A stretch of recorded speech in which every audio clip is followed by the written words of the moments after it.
My name is Ernest Howard Johnson, and I served in the military and in the Army, and stateside duty for a while, and then until I got signed out to Vietnam, and I was in the 9th Infantry Division over in Vietnam, and I served there for a whole year. I'm originally from Nebraska, born and raised in Nebraska, and around the Hastings area all my life. So I didn't go too many places.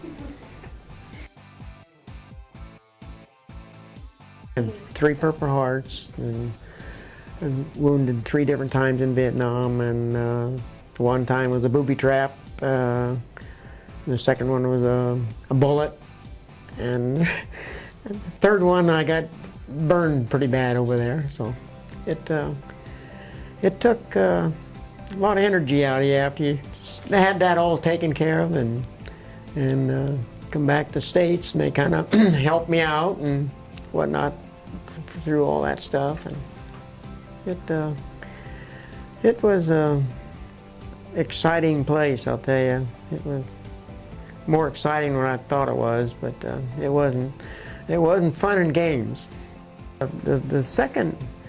This be the second Purple Heart that I got. Then we was out in the field, and we got pinned down by enemy fire, and before we got down to the ground, you know, I got hit by a bullet in the chest, and I thought the bullet went through my chest the way it felt. You know, it burned and it stung like crazy, and had holes through my shirt and through my gear. And well, that came to Christmas, I said, and I called one of the other guys over there, and I said, I think I was hit.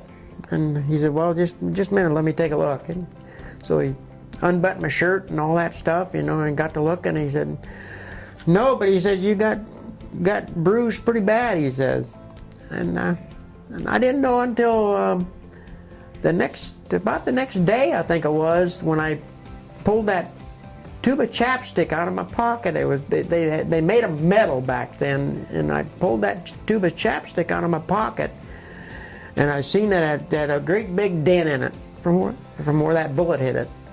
I said, man, that thing saved my life, I said. And I still got that thing yet today.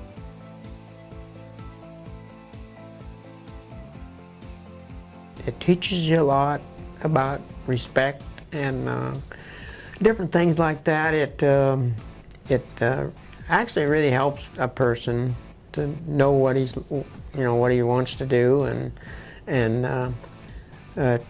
I think that all kids probably should go through that experience that I went through. You know, it scares you a little bit, but after it's all over with, you kind of wished now you did it, and it was, you know, it was well worth it. And I still say the military didn't, you know, they didn't do any harm to me. You know, it just gotta do your best and go from there.